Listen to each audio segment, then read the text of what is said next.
A well-regulated militia being necessary to the security of a free state, the right of the people to keep and bear arms shall not be infringed. Welcome to another edition of Bearing Arms, Cam and Company. My name is Cam Edwards. Glad you're with me on the program today.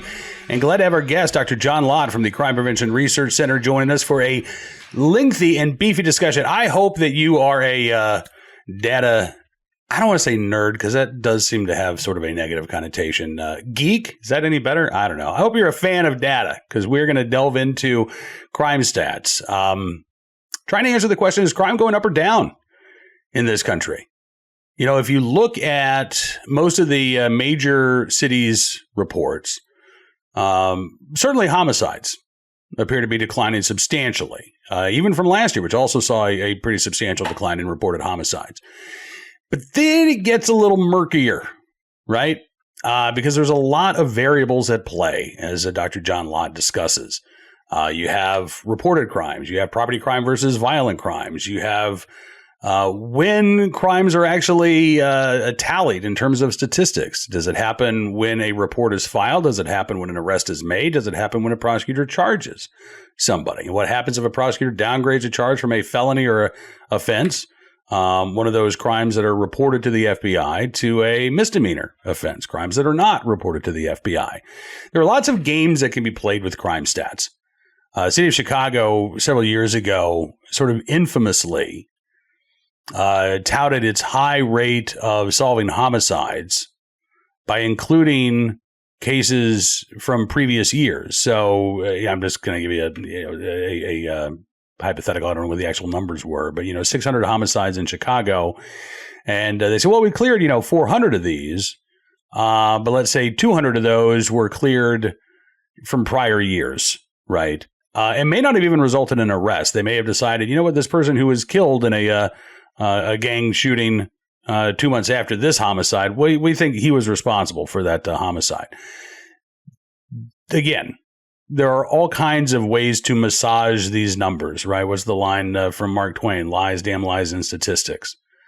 But this is a question that is a political issue as well, right? Democrats are desperate to try to give Joe Biden any boost that they can. So they want to give him credit for declining crime rates, even though I don't think that's the case. Republicans, meanwhile, have a vested interest in saying, no, you're not better off than you were 4 years ago. Crime is not substantially fallen. And, they can point to things like the Gallup survey that shows a majority of Americans believe that crime is getting worse, not necessarily in their own communities, but nationwide. So I will tell you from the outset, I don't think that John and I settled the debate. John's position is that crime, he believes, is still continuing to increase in this country. I'm not sure. Honestly, that's where I come down. I don't know. It seems to me like there's pretty good evidence that murders are decreasing. But once you get past that category of crime, again, I think it's pretty easy to start playing games with the stats. And so I honestly, I don't know if crime is going up or down. Maybe I should have saved that for the after interview. But it was a fascinating conversation. And if you care about crime stats, if you care about public safety, I think you'll enjoy the discussion. Take a look and a listen. John, thanks so much for coming to the program. It's good to see you again, sir. Oh, it's great to talk to you again, Cam. Thanks for having me on. Absolutely. Well, it's interesting to me because this, it seems like everything is a debate these days, including now whether crime is going up or down in this country. So you've had a number of pieces, including the Wall Street Journal, arguing that crime is not actually decreasing in this country right now, that it is, in fact, going up, right? That's correct. I just don't think most people understand the crime data. Surely the media doesn't understand it. There are two measures that we have of crime. There's the FBI Uniform Crime Reports. Those are counting the number of crimes reported to police. And then you have something called the National Crime Victimization Survey data, which surveys 240,000 people a year, and they've been doing that for about 50 years. The reason why we have the National Crime Victimization data is that we know most crimes aren't reported to police. Only about 42% of violent crimes are reported to police, and only about 32% of property crimes are reported to police. And we also know that that can vary somewhat over time. And so in the past, prior to COVID, the FBI data and the National Crime Victimization data generally tended to move together. But since then, they've been going in actually opposite directions. I'll give you an example. In 2022, while the FBI reported crime data showed a 2% drop in violent crime, the National Crime Victimization data showed a 42% increase in violent crime. And so, you have two things that are going on. One is talking about crimes reported to police, and the other is trying to get a measure of total crime, reported and unreported. And what's happened is that law enforcement in this country has collapsed. People talk about it to some extent, but I don't think people completely understand how totally law enforcement has collapsed in this country. This is true across all cities, but if you take cities with more than 1 million people in them, in the 5 years before COVID, you had an average arrest rate for violent crimes of 44%. It started falling in 2020, and by 2022, it was down to 20%. It's a drop from 44% of violent crimes resulting in arrest to 20%. And if you put it differently, if you put it in terms of arrests as a percentage of all crime, reported and unreported, it's a disaster.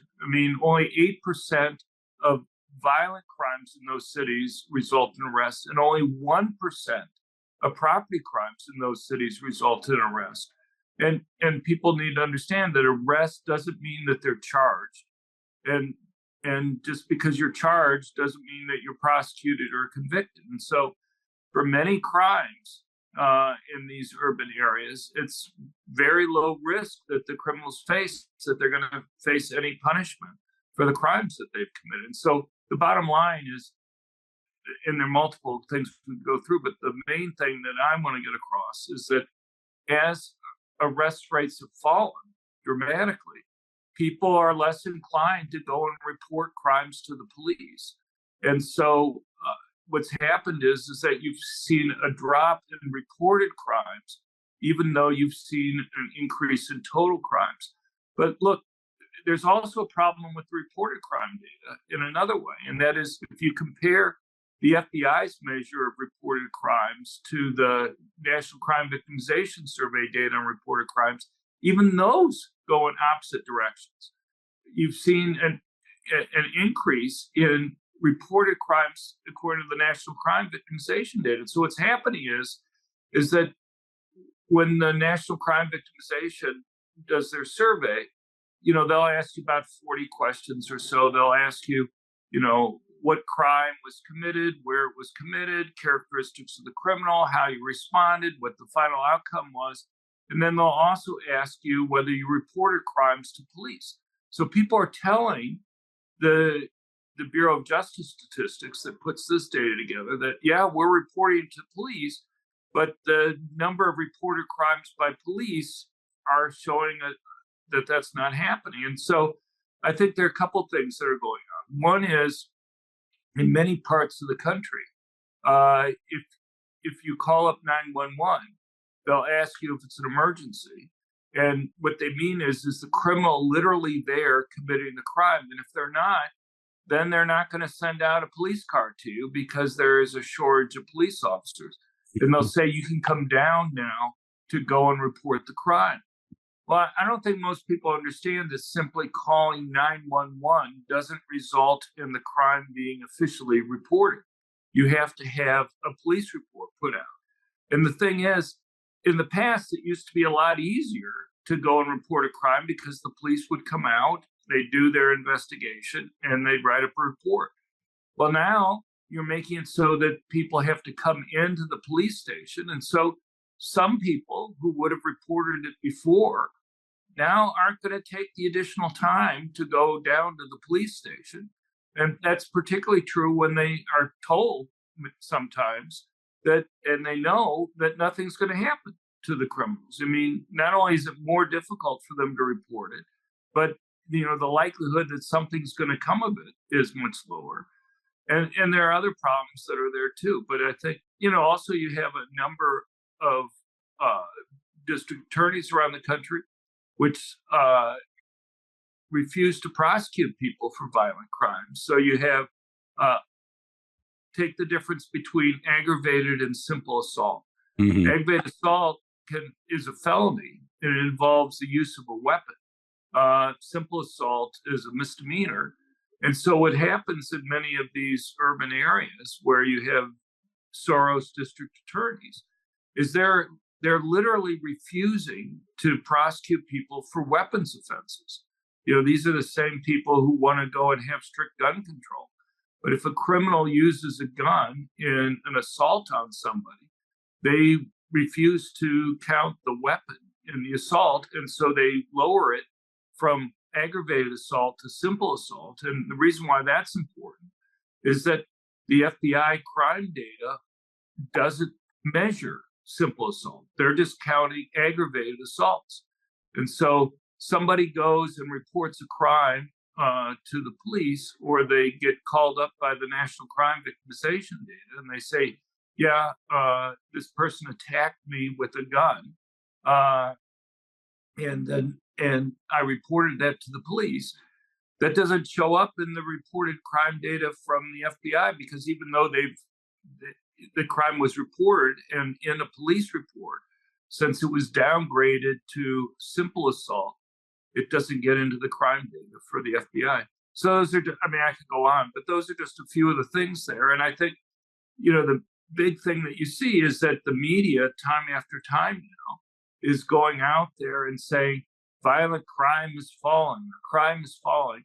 But people don't seem to understand that, basically implying that somehow your average citizen out there is just delusional. Maybe they're letting the news media go and, color their views on it. Whereas I think what's happening is that the average citizens have a pretty good idea what's happening to crime. It's the media, people who just don't understand the crime data, who are out there going and saying that crime is falling. All right. Well, a couple of things. So first, you're well aware that generally speaking, Gallup does this survey every year. Is crime going up or down? Generally speaking, people believe that crime is going up even when it is going down. So I don't know that we can actually just say, well, the American people have it right, because we don't always have it right when it comes to crime. I'm also curious to get your take on the murder rate, because that seems to me to be a pretty reportable crime, right? And a fairly, you can play some games with, clearance rates. You can maybe classify a homicide as manslaughter, something like that. But there does seem to be pretty significant evidence that homicides are decreasing in most American cities. Do you think that data is accurate?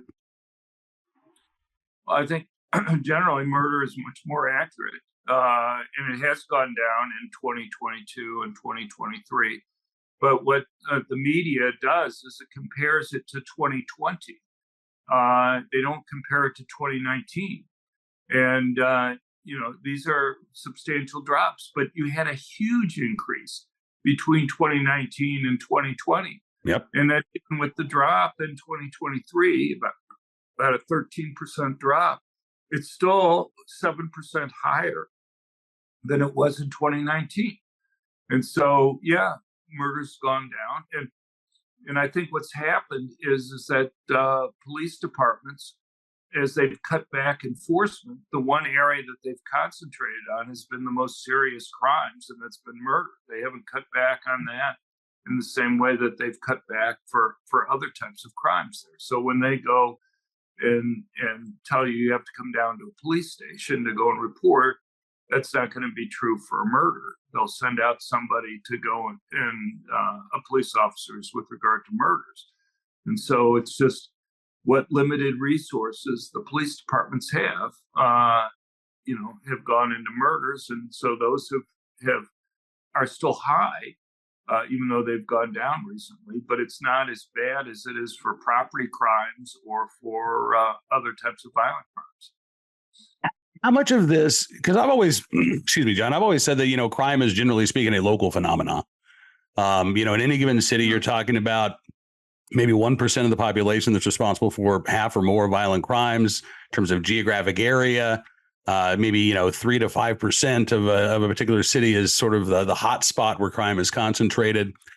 And I look at things like, I think it was the mayor of Miami who said in January of this year, homicides, the lowest number, it's not even per capita, just the lowest number of homicides in Miami since 1947.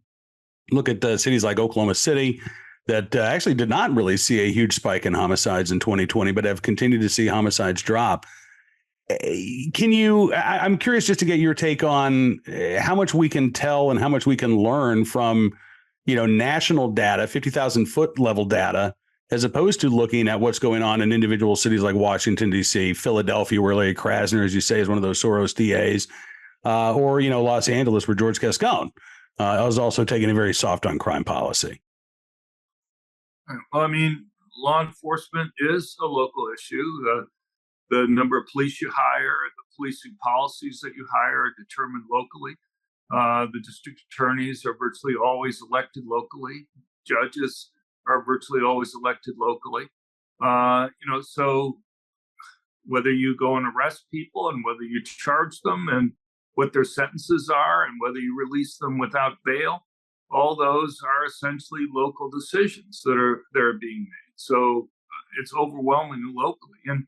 And what you see nationwide is kind of what you were saying in terms of the concentration of crimes. People tend to commit crimes in the areas where they live. And that's the reason why, blacks are overwhelmingly murdered by other blacks. And 90% of blacks are murdered by blacks, and about, a high percentage of whites, 80-some% of whites are murdered by whites. And so, but what you find is that 56% of the murders in the United States occur in 2% of the counties. And if you look at a murder map for that 2% of the counties, you'll have almost 2/3 of their murders take place within 10-block areas within those counties. So murder is extremely heavily concentrated in very tiny areas within the United States. So, I mean, the points that you're raising I think are correct. There are certain areas where they defunded the police, that it's making it because of different types of policy changes. They've lost a lot of police officers there due to retirement. Now, in many of these areas, you've started to hire police back in the last year or so. But you have somebody who has 10, 15, 20 years of experience. You just can't replace them immediately with somebody who has 6 months or a year worth of experience. It's going to take a while before those police officers are going to be as effective as the ones that they've lost in those areas. And so, it's not too surprising. You've made it also in many of these urban areas have additional reporting requirements for police. Take California.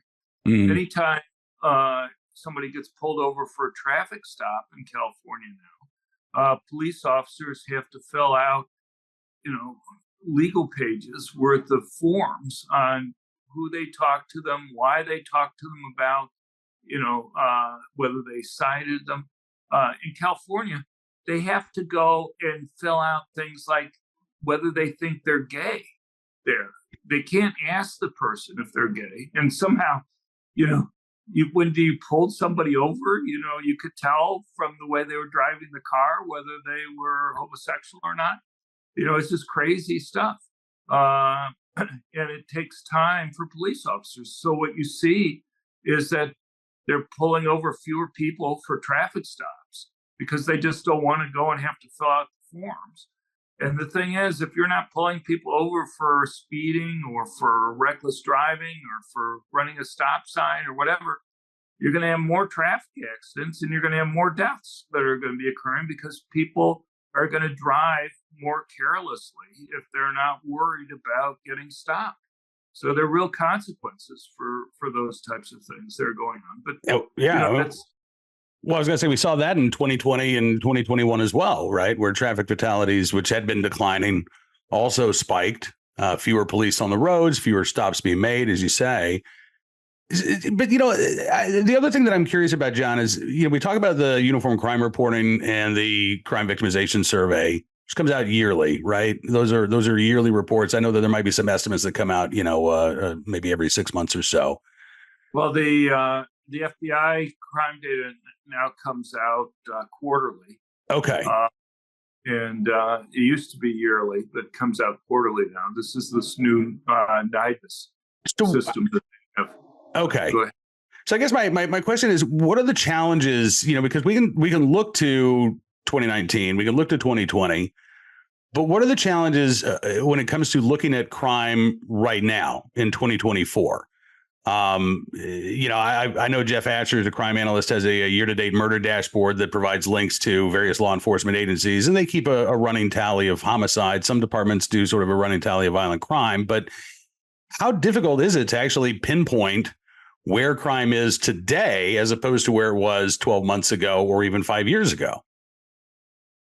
It's not that difficult. I mean,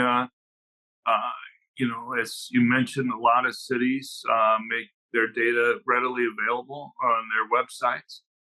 You have ComStat data for cities like New York and Los Angeles and Houston and other places, which report it by week.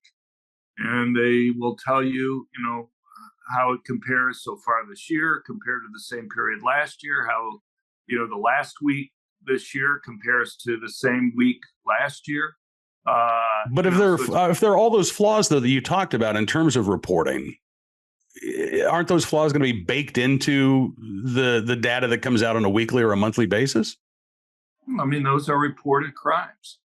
And so anytime you have reported crimes, look, again, generally over time, it used to be that the reported crimes and total crimes tended to go up and down together.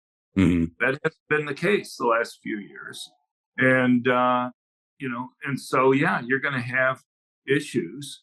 And there are going to be certain cities where it's going to be worse. I think you have, if you have very low arrest rates, people just, the return for them going and reporting crimes is lower. People report crimes if they think that people are going to be caught and punished. If they don't think people are going to be caught and punished, then, it's just not as worth their time to go and report these things. And so places where you've had bigger changes in arrest rates, you're going to have more kind of errors in terms of looking at the reported crimes as a measure of what's happening to total crimes. But I think in many places you've seen that problem.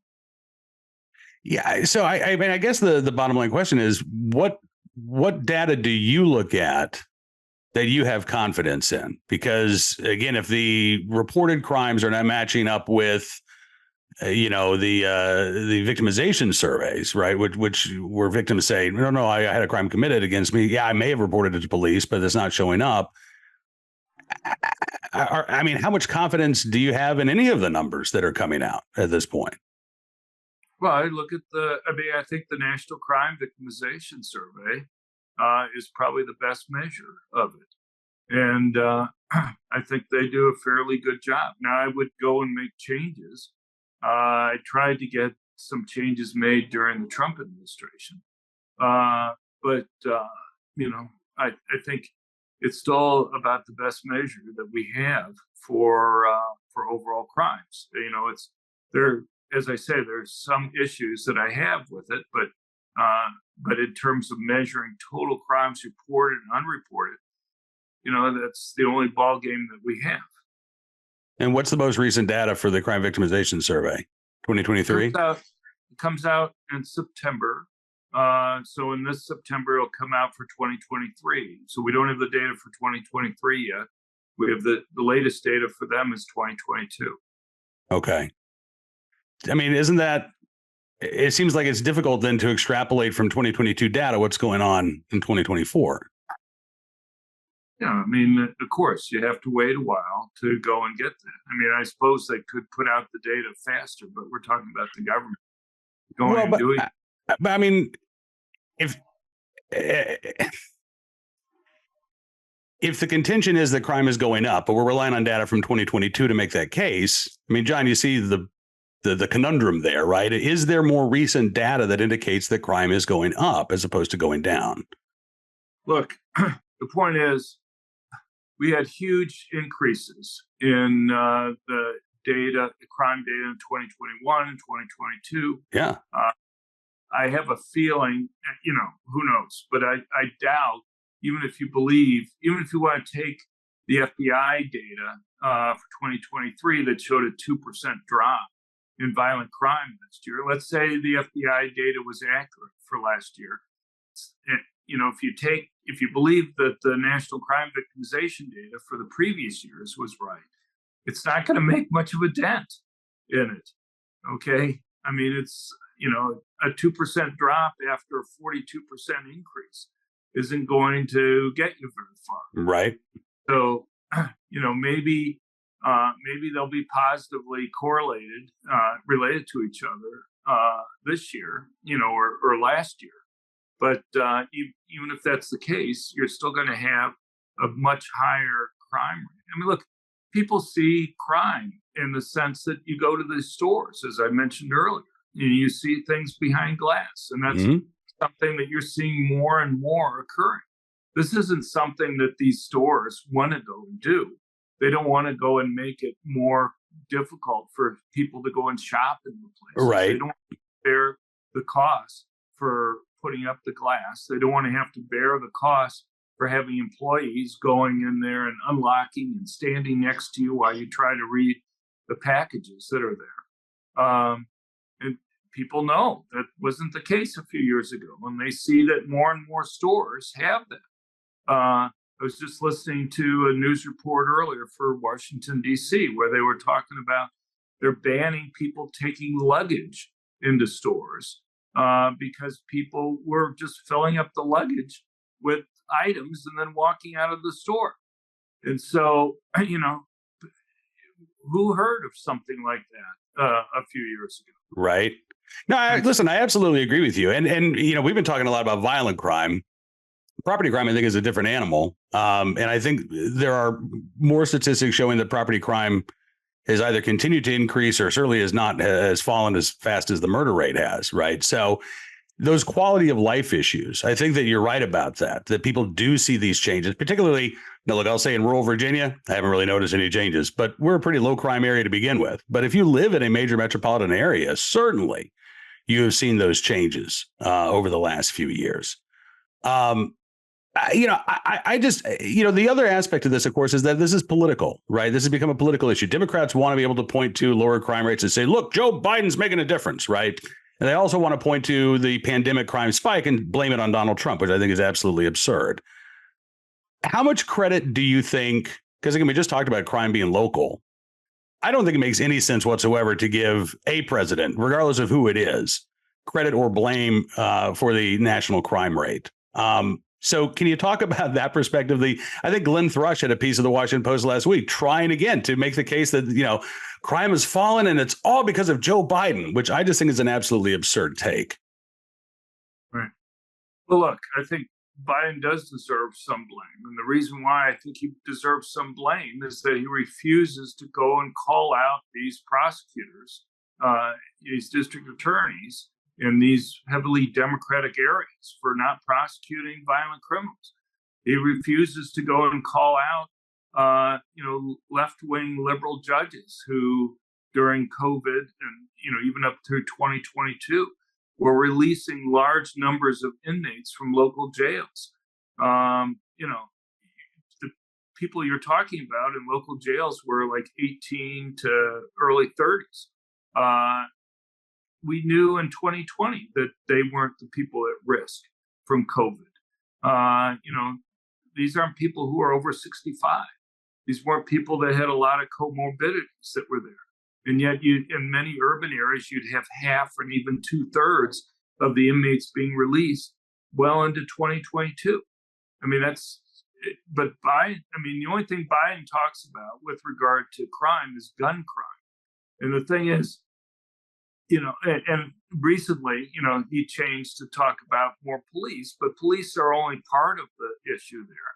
He hasn't, dealt with all the paperwork changes and other restrictions that are police that, you're in a city like Chicago, and they've had this for a while. Every time a Chicago police officer talks to somebody, they have to fill out 2 legal pages of forms. It takes about an hour on average to go and do that. So you go and talk to 4 people in the morning, your afternoon is filled up with paperwork. You've effectively reduced dramatically the number of police officers that you have there. But it also makes it, just like in the California example I gave you, make it so that police are reticent to go and talk to people. Yeah. Because, they don't want to have to fill out the forms. And so they basically sit in their police cars and don't have the kind of the communications with local people that they used to have. And so that makes them less effective as police officers. But, Biden wants to talk about gun crime all the time. 92% of violent crime has nothing to do with guns. And yet that's his focus. The way you reduce gun crime is the same way you reduce violent crime generally, is you have to make it risky for criminals to go and commit crimes. Higher arrest rates, higher conviction rates, longer prison sentences. But as we talked about earlier, you have these district attorneys who won't prosecute people for aggravated assault because they don't want to prosecute them for gun crimes that are there. Well, and so it ends up getting, set down to misdemeanor simple assault that's there. Biden could complain about that. He could make it more difficult, and he could have kind of a Sister Soldier moment to some extent by criticizing these Democrats there and the policies that they have. But you'll search in vain for, any types of discussions that he's had when he's talked about crime for criticizing these other Democrats that are there. Yeah, absolutely. All right, listen, John, unfortunately, we're going to run out of time here in a couple of minutes. So my last question to you is, you are obviously, of course, the author of More Guns, Less Crime. 2020, we saw, I call it the great gun run of 2020, which lasted into 2021. You could argue that it's still going on today. We've had 60 some odd months of 1 million plus gun sales, according to the National Shooting Sports Foundation. So clearly we've seen a lot of guns added to the rosters over the last couple of years. How do you square the circle of more guns, less crime when we've had more guns and now you're arguing we've had more crime? Are you concerned that the gun control lobby might twist what it is that you're saying here and say, aha, see, John Lott even says more guns leads to more crime? Right. Well, anybody who's read my research knows that I think that the most important single factor for reducing crime are police. I think you can explain over half the variation in crime rates over time by police and prosecutions for people and prison sentence lengths and the death penalty, basically law enforcement broadly defined. Do I think that private ownership of guns is important? Yeah, but I think it's a relatively small impact there in terms of what happens to total crime. The irony is that the same people who want to make it difficult for police to go and do their jobs also want to make it difficult for private citizens to be able to go and defend themselves. I mean, there's a number of cases you can point to just in New York City where anybody who's tried to defend themselves is going, you have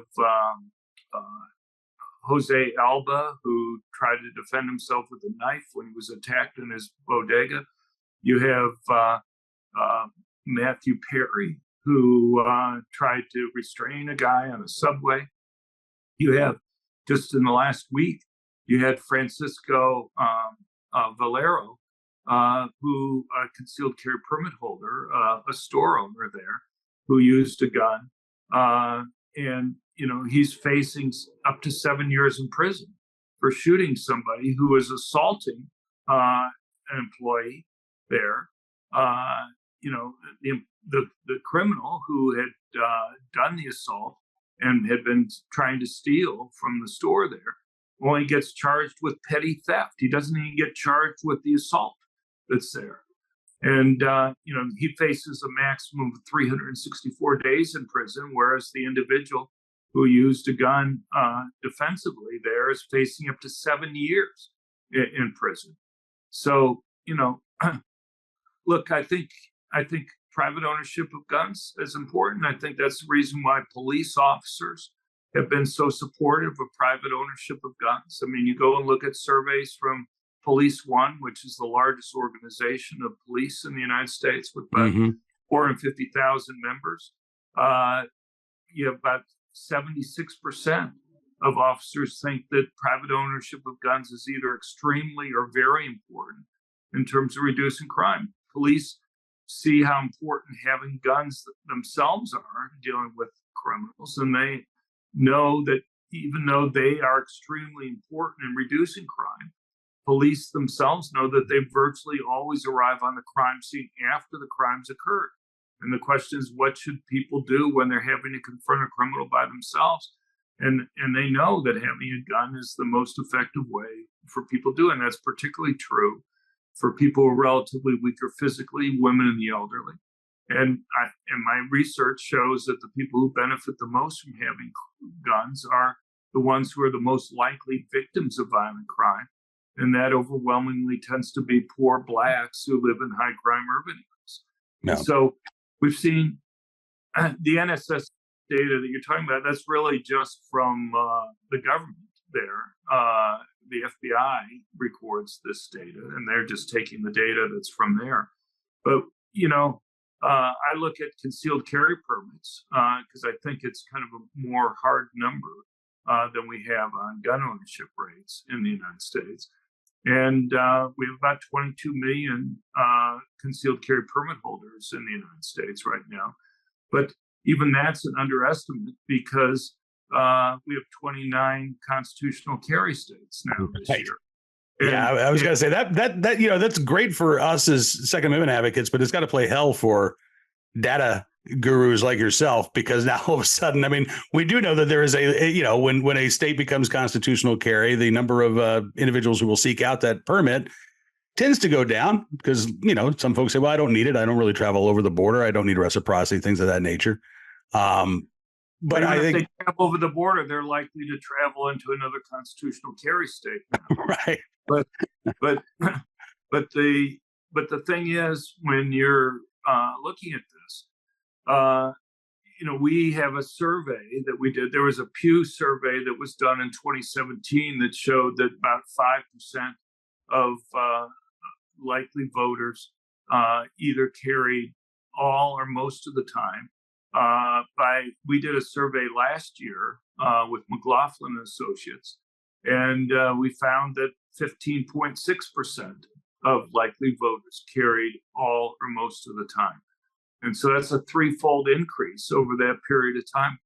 And I think that's partly in response to the higher crime. And one of the reasons why I think the number of states have moved to constitutional carry is that during COVID, you had 20 states that basically shut down issuing concealed carry permits. Mm-hmm. And so here you had this big demand for permits as violent crime increased. And people were not able to go and get the permits. That included a lot of states like Florida, for example, where Nikki Fried was who was a Democrat, was in charge of issuing the permits. And she just refused to issue permits for a long period of time. Yep. Georgia, other places were stopping issuing permits. And so I think that's one of the several reasons that you've seen this big increase in the number of constitutional carry states over the last few years. I think you're probably right. Listen, John, I hate to cut it short. I could talk with you for hours, but unfortunately, our time here is nearing an end. Excuse me. Again, I really do appreciate you coming on the program. I appreciate the data. I confess, I don't know. My position is I don't know whether crime is going up or down in this country. And it's difficult because you can make the data. There are so many determinative factors, as you say. There's stuff that the data just doesn't cover, right? The DA in any given jurisdiction, the rigmarole that officers have to go through that might lead to a reduction in reported crimes. I think if anything, what I think you and I can probably agree on is that this is an issue that is far more complicated than the media tends to report. They make it seem like, the stats are what they are, that there is nothing, behind the scenes that you need to consider. And, talking with you, I think it's very clear that there's a lot of stuff that the data just simply won't pick up because it's not designed to do that. So, again, my own guess is it's pretty clear that it's going up. And there are multiple reasons for that. It's not just, the data through 2022 shows it was going up. But, you have these other surveys from Gallup and what have you that I think generally are consistent with the national crime victimization data. And my own guess is that there's, those have shown pretty high rates that people are concerned about crime even in 2023 and the beginning of 2024 compared to what they were beforehand. So, but in any case, you believe what you want to believe. I'm just telling you, my own guess is even if there's been a slight drop over the last year or so by looking at the FBI data, it's still high relative to what it was in 2019. You look at something like the discussion about murders. John, we've got less than a minute here. I'm sorry, I don't want to cut you off, but we're gonna end this in just about 30 seconds here. So I don't want to be rude and cut you off in the middle of a sentence. Can we have you back and keep talking about this at some point? Yeah, sure, of course. Okay. I'm always happy to do your show. Let's do that. Let's continue this in part 2. Maybe next week I'll get with you offline and we can figure out a time to come back. But thank you again for your time. Crime Prevention Research Center.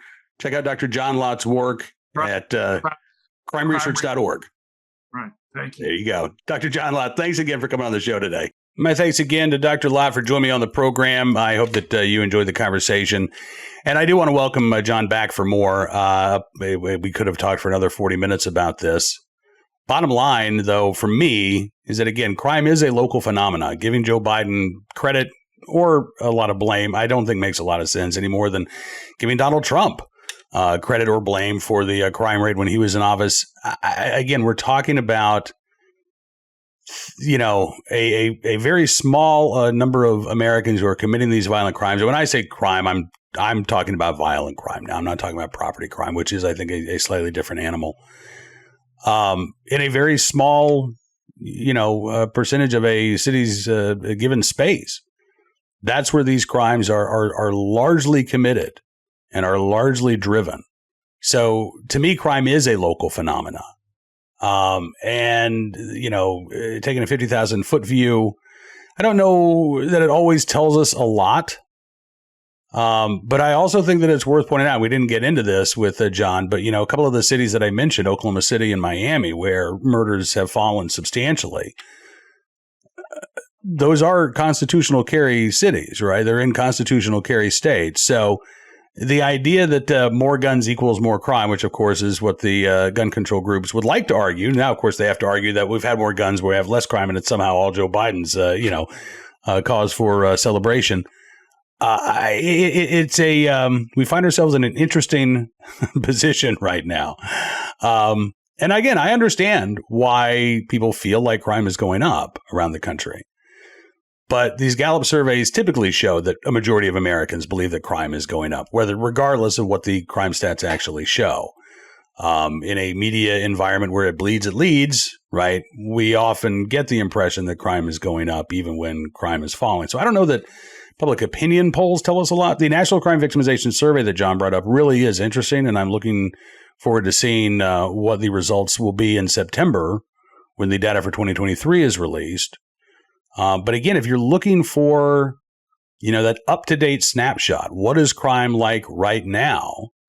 As John said, you're going to be relying on those reported crimes. And if fewer crimes are being reported to police, that is going to give you a skewed picture of what crime looks like in any given community. So again, that's why I say I don't know. I feel pretty confident that homicide is declining. But that doesn't necessarily mean that every category of violent crime is falling as well. And again, when you look at property crime, in many cities, it appears either to be plateaued at a really elevated level, or continuing to increase. And a lot of what John said makes sense, talking about not only the staffing problems that a lot of cities still have, but the rules that are in place that lead to more paperwork than actual policing. That does, I think, have a big impact. So anyway, I'm looking forward to continuing the conversation with Dr. Lott in the future, and I hope that you enjoyed today's discussion. Before we turn our attention to today's Armed Citizen story, our good deed of the day, and our recidivist report, let's talk about this for a second. At the very heart of our democracy lies a principle that we hold sacred: free speech. It's the cornerstone that supports every freedom we cherish. Yet in today's digital age, discussions about our wealth, our rights, and our future are being silenced or overshadowed in mainstream narratives, leaving many feeling voiceless in conversations that are crucial to our financial independence and security. This is where Wealth Protection Research steps in, armed with a mission that's never been more critical. Wealth Protection Research is not a financial advisory firm. They're defenders of free speech, committed to giving a voice to the silenced. Wealth Protection Research tirelessly seeks out financial experts, the voices that challenge prevailing narratives, especially as we navigate the uncertainties of the 2024 election. Wealth Protection Research has created a 2024 Election Wealth Protection Report. Now, this free report highlights the 3 best ideas for protecting and growing your money heading into the 2024 election. It contains ideas the mainstream media won't touch, and listeners can get it completely free. Just text IDEAS, IDEAS, IDEAS to 76626 to claim your free copy. If you believe in the sanctity of free speech and the importance of financial freedom, then act now. Text IDEAS to 76626 to claim your free copy of this 2024 Election Protection Report. It's time to widen the scope of what we're told, to hear the ideas the establishment doesn't think you can handle, and to take control of our financial destinies. Text IDEAS to 76626 to claim your free copy. All right, let's turn our attention now to today's Armed Citizen story, our good deed of the day, and our recidivist report. We will start there with a story out of the windy city of Chicago. The headline from CWB Chicago: back on the streets, judge releases man accused of attacking woman who wouldn't give him money. All right. So this is kind of a recidivist report because the individual in question does have, as CWB Chicago reports, a history of attacking women on the city's transit system. But despite that history, CWB Chicago's Tim Heckey writes that prosecutors did not even ask a judge to keep him in custody, and the judge put him back on the streets without the inconvenience of an ankle monitor. Back in November of 2017, so we're talking almost 7 years ago, prosecutors charged Robert Cook with attacking a 15-year-old girl and a 23-year-old woman on the red line in the Loop, the gun-free red line, by the way, where you're not allowed to carry a firearm to protect yourself. The surveillance video showed that he used his body to confine the victims to their train seats. He pressed against them, wrapping his legs around theirs and then grinding his crotch on their legs and buttocks while breathing heavily and moaning. Oh, this is so gross. Cook allegedly asked the victims if they liked it. Cook knew, according to prosecutors, that the younger victim was a student at the Whitney Young Magnet School who was under the age of 17. Records, according to Heckey, show that Cook escaped from electronic monitoring while the case was pending. But prosecutors then dropped the escape charge in May of 2021 when Cook pleaded guilty to 2 counts of kidnapping by secretly confining.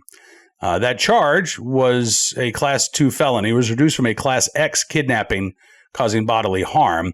The judge in the case sentenced Cook to 6 years on each count to be served concurrently at the same time, but the prison time was reduced by 50% under Illinois law, and it was further offset by the time that Cook had already spent in jail and on an ankle monitor. So even though he was out on an ankle monitor, that counts as time served. That's crazy to me.